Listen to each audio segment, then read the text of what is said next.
Hey, what's going on, guys? Donny, Comic Guy here. I just want to do another quick haul video. I went to another small convention in my state. These little conventions, I love them. They keep popping up all over the place. Anyway, when I go to a comic convention, I have what I like to call nostalgia kryptonite. And that is, if you ever see DC Digests, these were these little, like, books that would be reprints of stories, and they would be in front of, like, the checkout aisle at the grocery store. So those DC Digests, whenever I see them at a convention, gotta have them. And then also Archie Digests, too. Every once in a while, man, you gotta read an Archie comic just to clean the palette of the world that is outside. You know what I mean? Like, and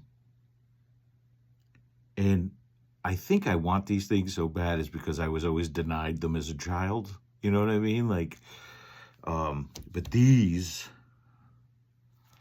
what I'm about to show you,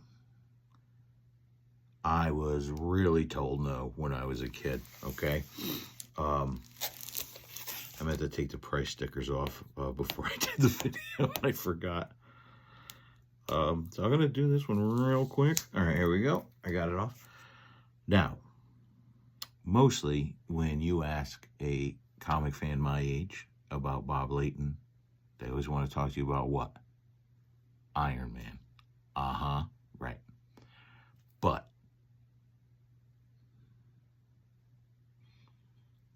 I was never a big Iron Man guy. I loved him in the Avengers comics. Never really read him solo. I just found it kind of... But Bob Layton did a fantastic couple of miniseries on one of my favorite Avengers of all time, and that is Hercules, Prince of Power. Right? So he did 2 miniseries in the 80s, which, if you could find them collected, good on you, all right? But he finished his little trifecta with something, whenever I went to the comic shop, I used to beg my parents for this, but because they were so expensive, they were between $5 and $8 in the 80s, which is probably, like, in today's money, 12 grand. I'm not good at math. But anyway, Hercules, the Prince of Power, the original Marvel graphic novel. Marvel put out a series of these. Sometimes they were original creations. Like, these creators would just have, like, these characters have nothing to do with the Marvel Universe whatsoever. You know what I mean? And they would just be like, yeah, man, here, put it in this. We'll sell it, see what happens.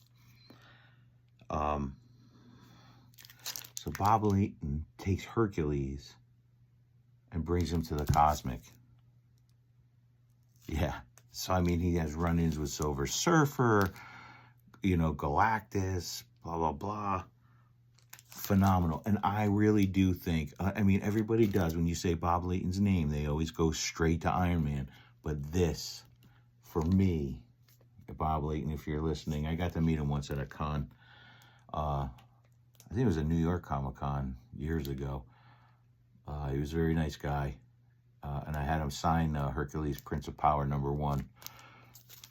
But, dude, whenever I find these at a convention, Marvel original graphic novels, gotta have it. I have the X-Men one.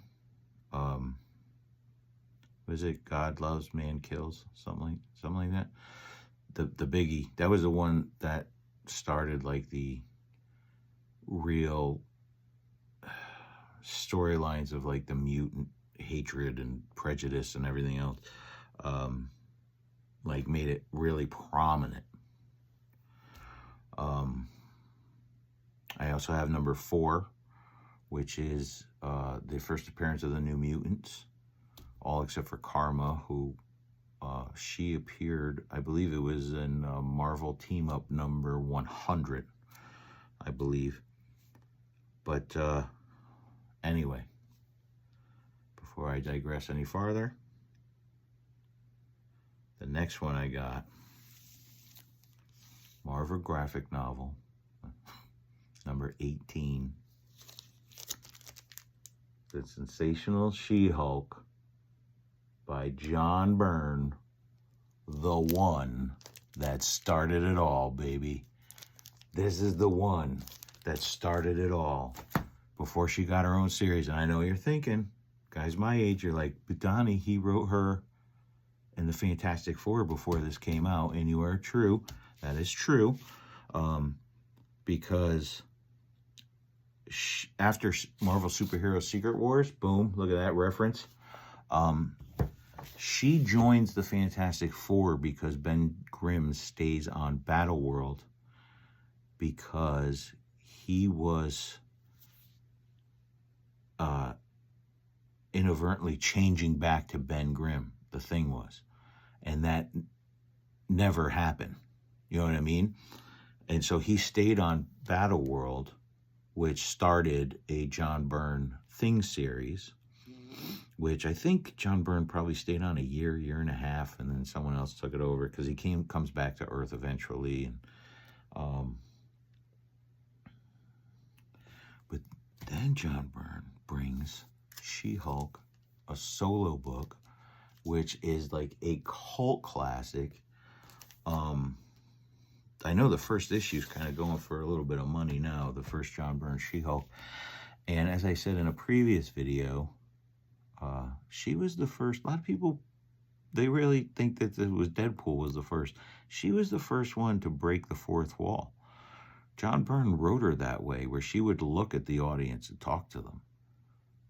I mean, like, I remember there was one cover of an issue where it was like special guest Spider-Man or something, and she looks at the audience on the cover and says, "Sales must be low this month.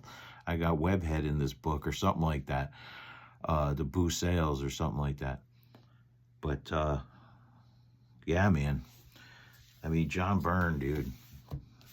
For 80s creators, John Byrne was like, I mean, the stuff he did with Chris Claremont and the X-Men, then when he went to DC and he revamped the whole Superman franchise with Man of Steel. Of course, he created Alpha Flight 2 for Marvel Comics.